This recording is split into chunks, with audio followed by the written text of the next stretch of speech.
from Karate Breakdown, trying to bring back practical karate. I'm gonna try to go through this brainstorm um, and see how this goes. As some of you guys know, I'm a pseudo musician, and one thing I was watching the other day was how they were saying music as a language, right? You guys hear that all the time. And movement is a language too. Martial arts, combat is a language as well. I should move this out of the way before I hit myself. But I wanted to break this down and kind of talk through it. And hopefully I'll make a more fleshed out video when I have time. But it is what it is. What's up? So I'm going to go, a lot of people just start with like the ABCs, right? But I would actually not even think about that, because you guys think, I guess the ABCs are letters, don't really tell you much or don't really give you much, but when you think about like a kid, like a toddler, they're not learning letters, they're learning how to converse, right? So it's actually phrases. I would say phrases would be first, because you want to be able to speak the language of combat. You want to be able to have movements and in coordination. And I would call phrases, I'm going to talk about conversations in a bit. But phrases would be like movement patterns.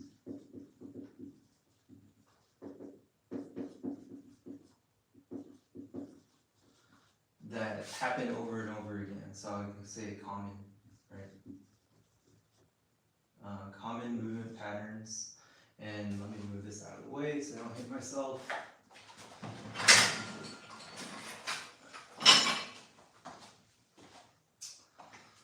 Common movement patterns allow you to have conversations, aka allow you to play games. I'm writing super crooked, but that's fine. I'm gonna switch off this thing and see if red works. I haven't used these markers. Okay, this looks a little better. So if you guys are just joining in, I'm saying as a conversationalist, you don't really learn letters and grammar or anything like that until you're able to speak. If you think about how a kid learns language, they're learning phrases and they're getting positive reinforcement off that. And I would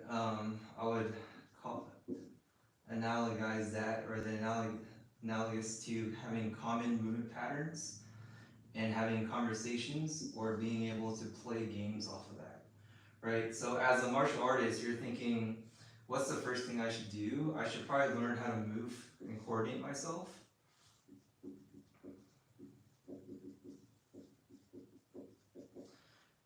And that means that's a solo endeavor.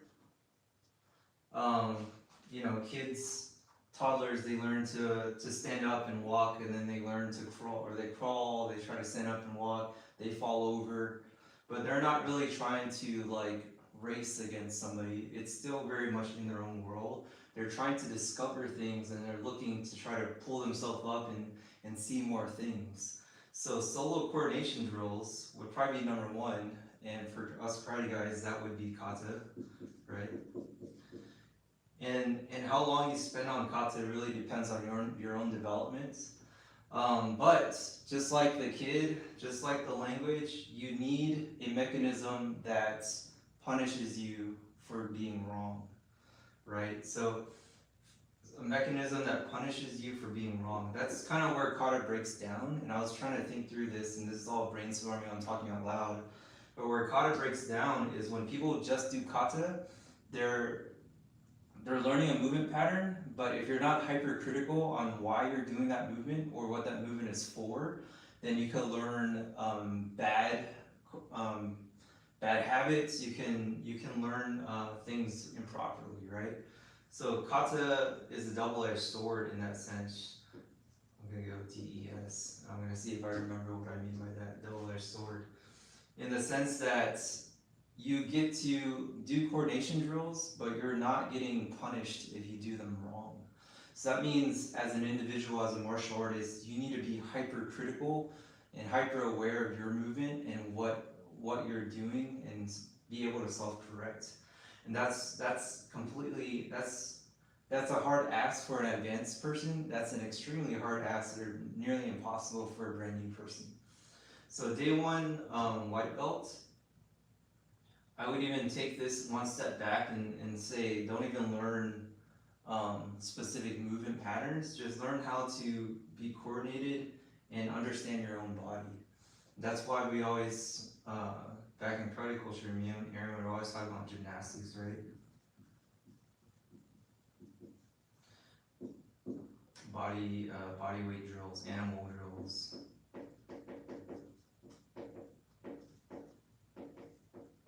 That's why I was big in breakdancing in college, right?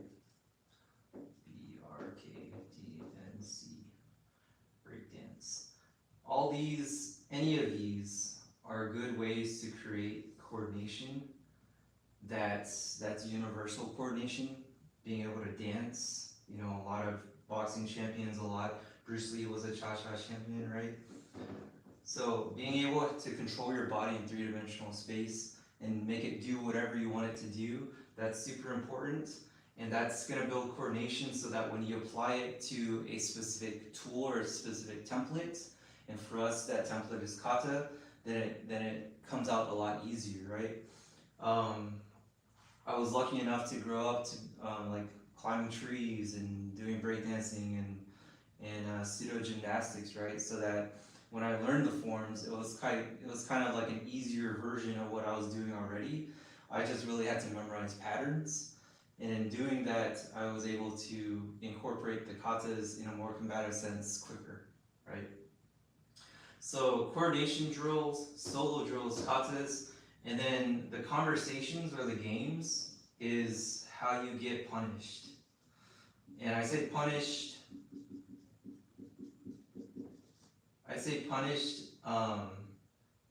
in a sense like you need consequences for doing something wrong. That's where games come in, and that's where, if we're talking about karate as a language, that's where the conversation comes in, right? So I'm teaching my kid how to talk, and he says a weird word, or I correct him, right? He pronounces something incorrectly. I correct him, and then he repeats it back to me. So that's a punishment in the sense like he's not perfect the first time, and he needs repetition to get it right, and he needs an instructor or he needs somebody who has experience to reinforce that correct word, right? So having conversations is paramount, and if you guys think about that, that would be, in a karate sense, partner drills.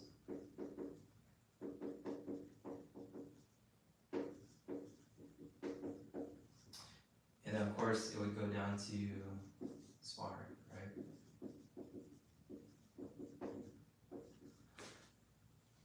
Coordination drills, those are phrases.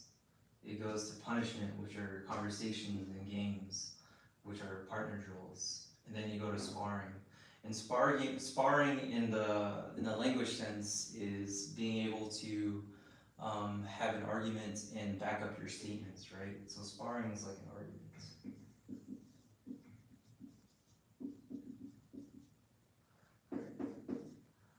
And of course, this is a free-form web that I'm kind of throwing out there, and hopefully I can make this make more sense in a diagram in the future. But having an argument conversationally would be a similar thing to sparring, right?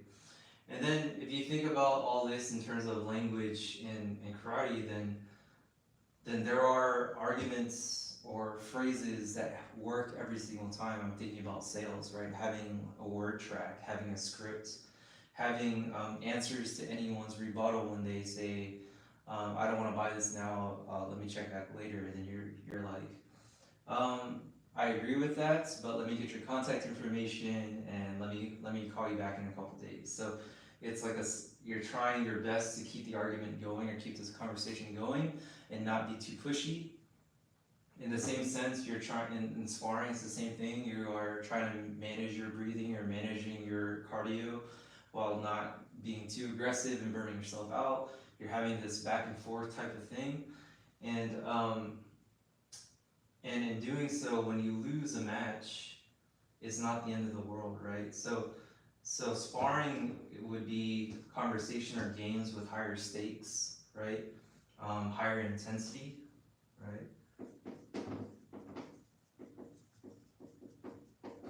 But the only way to get better at sparring is to have the punishment not be the end of the world, right? In an argument, unless it's like, life or death, then argument is, I lost, my ego's kind of broken, that's okay, I learned from that mistake, or that was a great argument,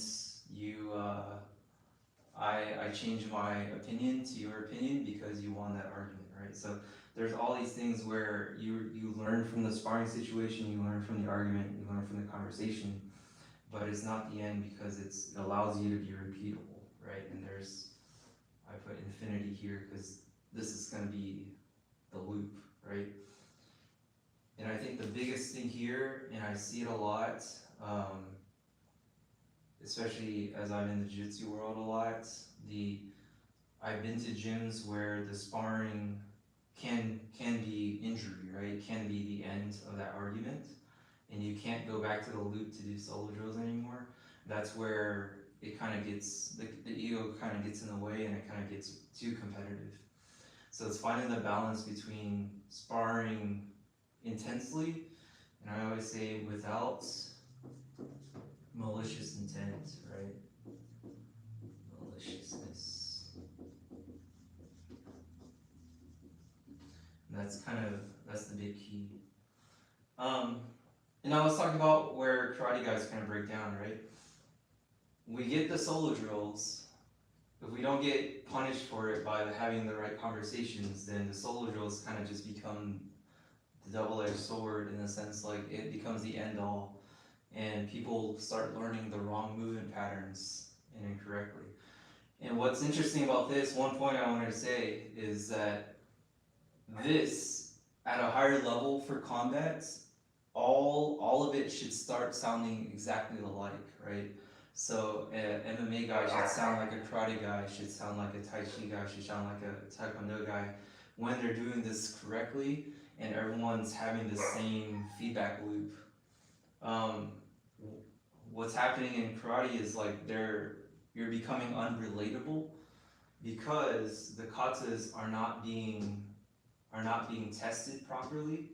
You're not being punished correctly, and now the arguments you're like on an island, right? You're sparring against other people that spar like you, and it kind of looks impractical. It looks like it's not doesn't look like everyone else. And this isn't about karate technique versus taekwondo technique versus MMA technique or self-defense versus sport. This is at a higher level. Everyone should start sounding the same because the issues you run into in real combat never changes, right? You always have a guy who might be too strong and go forward with his force. You might always have a guy that will be too elusive and use his footwork, right? But those war strategies, those combat strategies are all still there. Hopefully that makes sense. This is a quick one for myself. It actually helps me kind of formalize these thoughts. I watched that music video a few days ago, and this kind of been on my mind. So hopefully that makes sense. There's some things that I've said before. There's other things I think it's important. I think it's pretty vital. Being punished for solo drills that are incorrect, or having conversations without reinforcement if you're learning a new language, right? Years ago, I was teaching myself Japanese, right? And if you buy like a Japanese language book, a lot of it's like extra proper Japanese with proper grammar. But then you go to Japan and they all have like very colloquial local slogan, right? So it sounds like you are talking out of a textbook. And if you don't go and have those conversations with the local, then you think that you are learning real Japanese. It might be very proper Japanese, but it's not conversational Japanese. So that means you can't converse, you can't have a relationship with another modern person, right? And that goes back to this, right? The learning your ABCs and your letters and stuff to learn a new language doesn't get you talking as quickly as just learning phrases and doing trial and error through conversation, right? The grammar and stuff can be corrected with an instructor or through experience with time. Same thing with sparring, right? You don't want to just jump to sparring. It would actually take longer because you not only are you not coordinated yet, you're actually you're essentially getting exposed to all these variables and all these patterns that your body has no coordination or no understanding how to react to. So it might take longer. You might get to the same spot eventually, but going right in and just sparring would actually be detrimental to actually learning some solo drills, doing some partner drills, and then reinforcing it with your sparring afterwards. Hopefully that makes sense. I feel like I'm repeating myself now, so that's it, guys. Have a good one. Peace.